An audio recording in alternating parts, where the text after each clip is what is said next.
Does the World Economic Forum give you a bad case of the heebie-jeebies? Are you spooked by Klaus Schwab? Is that his name? Klaus Schwab? Klaus? Like claustrophobia?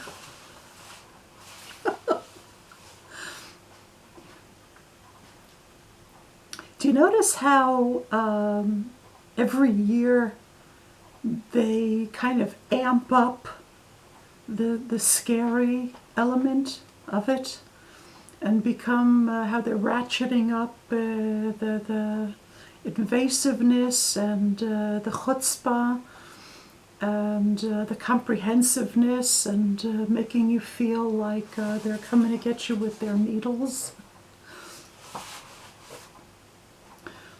And that little girl child there that's the voice of, the most important voice of freedom in the world, keeps getting like creepier and creepier, like something out of a movie.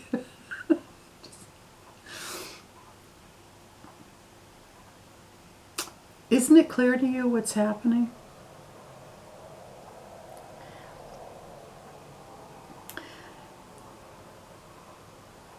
Everything that we do to try to increase justice in the world and try to make the world a better place and a more peaceful place and a safer place is meaningful and important and noble, but not necessarily effective. Someone once said that for every 1,000 people hacking at the branches, one is striking at the root. I wish that the percentages were that good. If a promille, that is 0.1% of the population, were in fact striking at the root, we would be living in a very different world.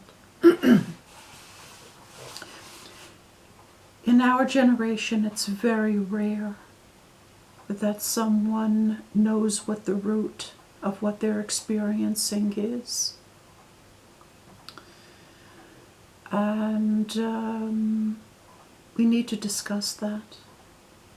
I have spoken about it in videos before, but since I see that they're really going all out with the creepy factor at Davos this year.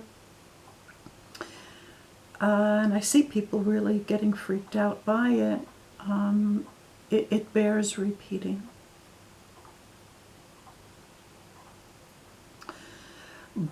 Government is not but the reification, that is the projection of our own demons. That which is not at peace within us, that which dominates our motives and our motivations and our behaviors, that we are not aware of, have not come face to face with, have not grappled with, and have not put to rest,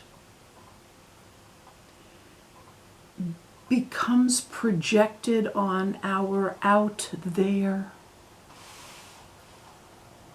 And it becomes our government.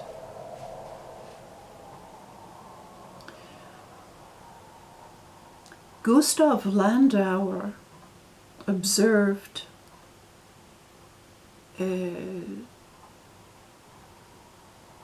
that striking at government is like breaking a mirror. It's your own reflection that you see there, and even if you manage to break the mirror, you're going to find that same image the next mirror that you come to.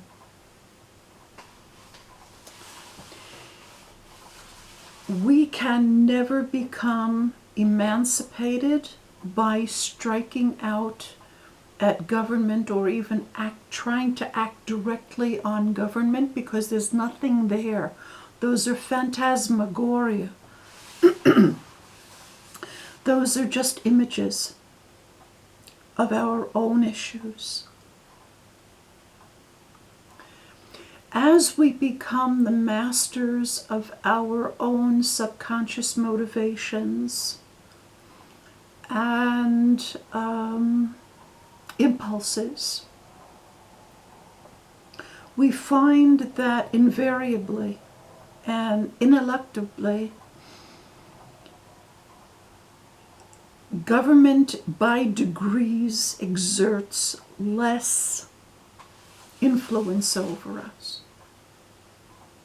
As we govern ourselves, as we become the masters of our own internal world, we become the masters of our own destiny. We attain sovereignty. This doesn't happen from one day to the next. It happens by degrees, because when we start to turn inward, there are a lot of levels that we have to access and deal with. But the cumulative effect becomes not being governed by your government. They still exist. You can see them because other people are projecting them, but they do not impinge upon your own freedom when you are free of your own demons.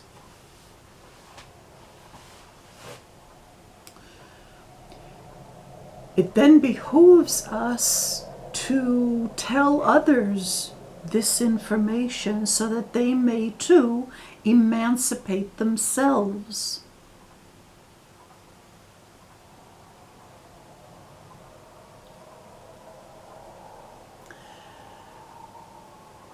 There is nothing in the Christian tradition that teaches a person how to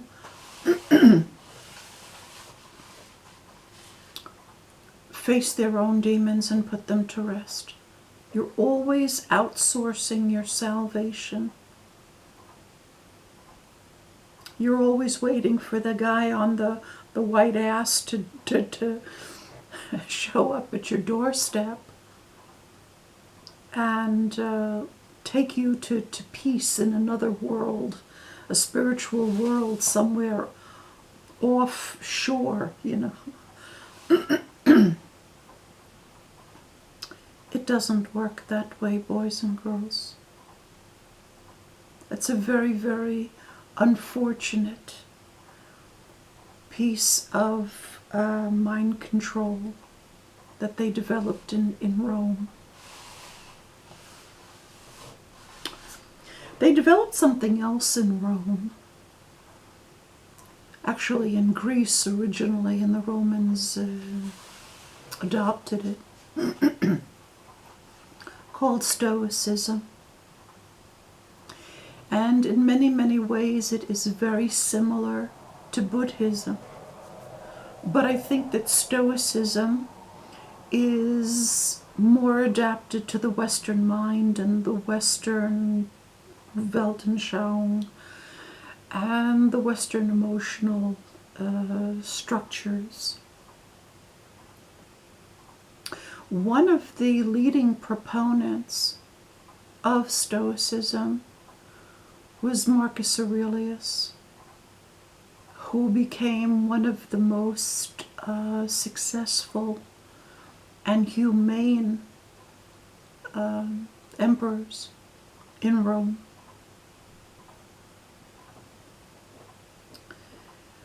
A person must get themselves under control, learn to control their own impulses, to know themselves. Jung was he was a little bit off about a number of things, but one of the things that he was very much on target about was the need for us to face our shadow selves.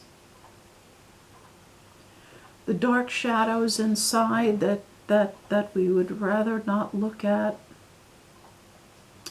Because until you do, as Jung also observed and knew, you will project them into your world, and you're going to encounter them as events, as happenstances, which are not going to be pleasant.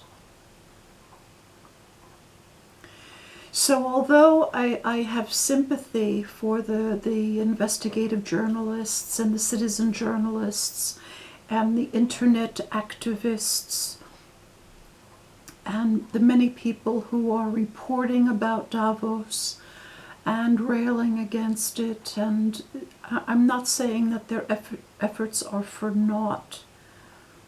Anything that we do to make the world a better place is meaningful.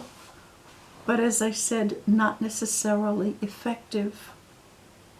You see that all of that verbiage just generates more of itself, while government is becoming increasingly more intrusive. Why? Because your own inner issues are becoming more insistent and more adamant about being addressed, and you're becoming less in touch with yourselves. And so government is being imposed on you. It's the very same impulses that are driving your behaviors and your thoughts and your emotions within that you're not addressing, that become Klaus Barbie or Klaus Schwab or whatever the hell his name is, claustrophobia.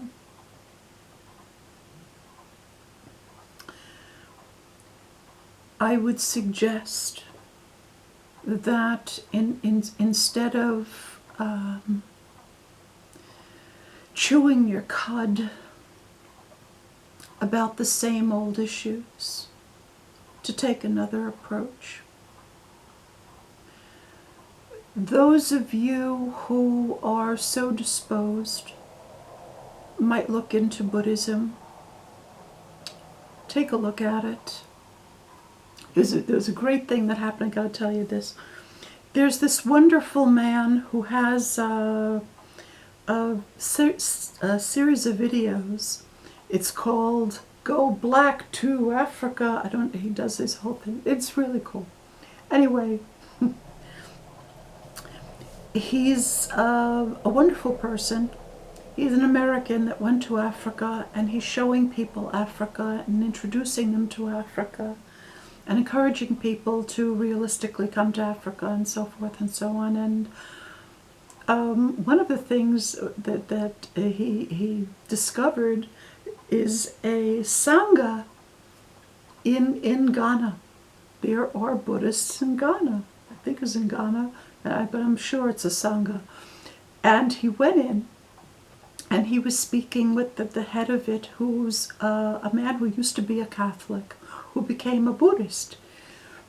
And the interviewer asked the monk, do you believe that there is a God who created the world? And the monk, having been a Catholic and knowing exactly what the guy is asking, but being very, very diplomatically evasive,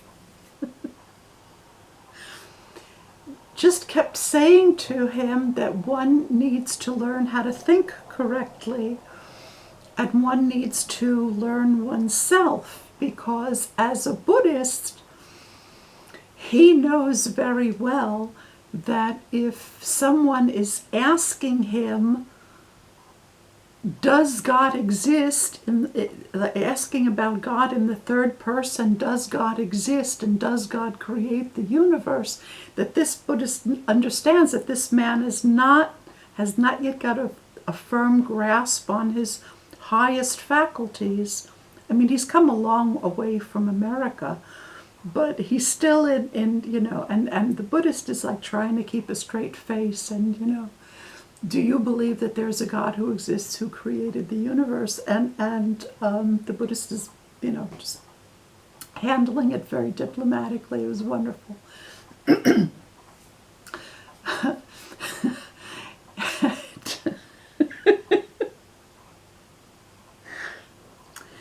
Anyway, so if you're so disposed, Buddhism is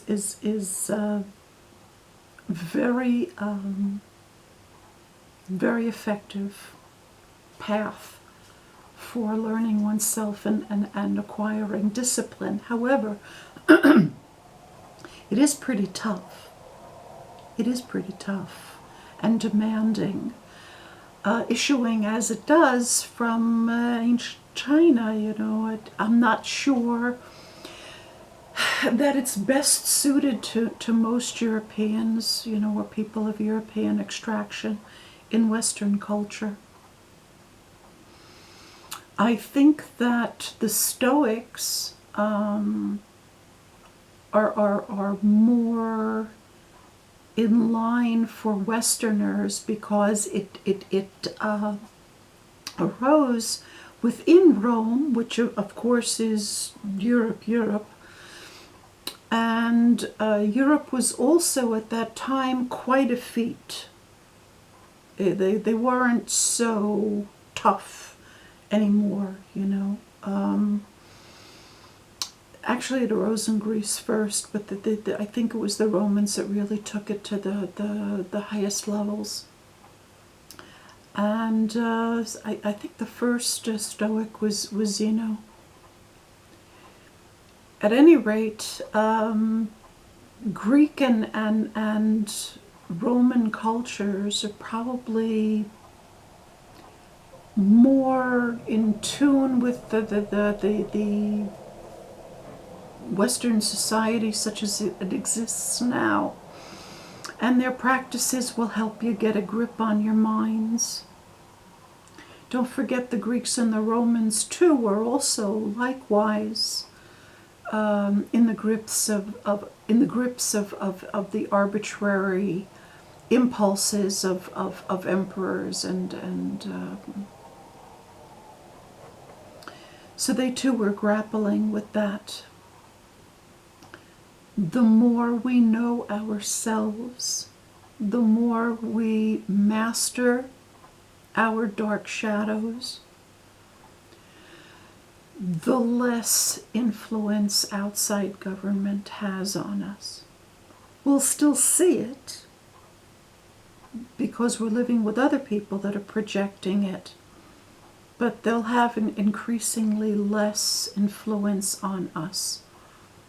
And then you'll be making videos in the middle of the night. It's now 2:25 approximately in the morning, trying to urge other people to get a grip on themselves too. Don't be afraid, be smart. Nobody's coming to save you but you. Thank you for listening.